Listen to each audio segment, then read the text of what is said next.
দুবরাজপুর বিধানসভার খয়রাশোল ব্লকের কাঁকড়তলা থানা এলাকার তৃণমূল নেতা শেখ মানাকে গ্রেপ্তার করে কাঁকড়তলা থানার পুলিশ। এলাকায় দুষ্কৃতিমূলক কাজকর্মে যুক্ত ছিলেন এই শেখ মানা। দীর্ঘদিন ধরে তার বিরুদ্ধে বিভিন্ন অপরাধমূলক কাজকর্ম তোলাবাজির অভিযোগ রয়েছে। এলাকায় শেখ মানার এতটাই দাপট ছিল যে তার বিরুদ্ধে অভিযোগ করা বা মুখ খোলার সাহস ছিল না কারো। গতকাল শেখ মানাকে গ্রেপ্তার করে কাঁকড়তলা থানার পুলিশ। 2021 সালে ভোট পরবর্তী হিংসায় গ্রেপ্তার করা হয় তাকে। আজ তাকে দুবরাজপুর আদালতে তোলা হয়। দুবরাজপুর আদালতের বিচারক ধৃতের জামিন খারিজ করে 14 দিনের জেল হেফাজতের নির্দেশ দেন বলে জানান সরকারি আইনজীবী রাজেন্দ্র প্রসাদ দে। গত ইংরেজির 21/6/2026 তারিখে কাঁকড়তলা থানায় একটা অভিযোগ দায়ের হয়। সেই অভিযোগের ভিত্তিতে কাঁকড়তলা থানা 147, 148, 149, 323, 307, 427, 379, 506 অফ আইপিসি এই ধারাতে মামলা স্টার্ট করেন এবং এই ধারাতে মামলা যখন স্টার্ট করেন তারপরে ইনভেস্টিগেশন শুরু হয়।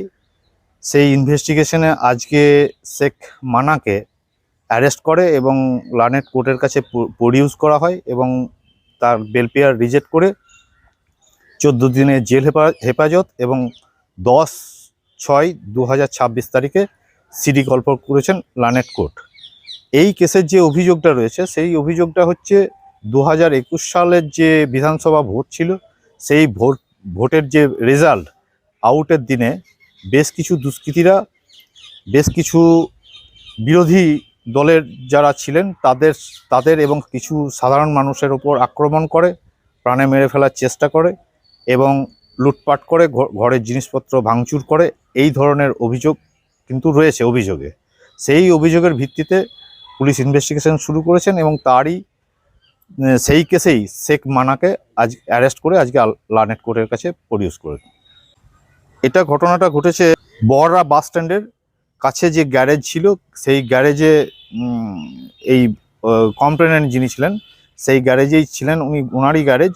সেই গ্যারেজের দরজা ভেঙে এই দুষ্কৃতীরা ঢুকে এই সমস্ত তাণ্ডব চালায় এবং সেই সঙ্গে বেশ কিছু গ্রামের ওই বড়রা বেশ কিছু গ্রামের যে সাধারণ মানুষ ছিল সেই সাধারণ মানুষেরও বেশ কিছু ক্ষয়ক্ষতি করেন এবং তাদেরকে টার্গেট করেন।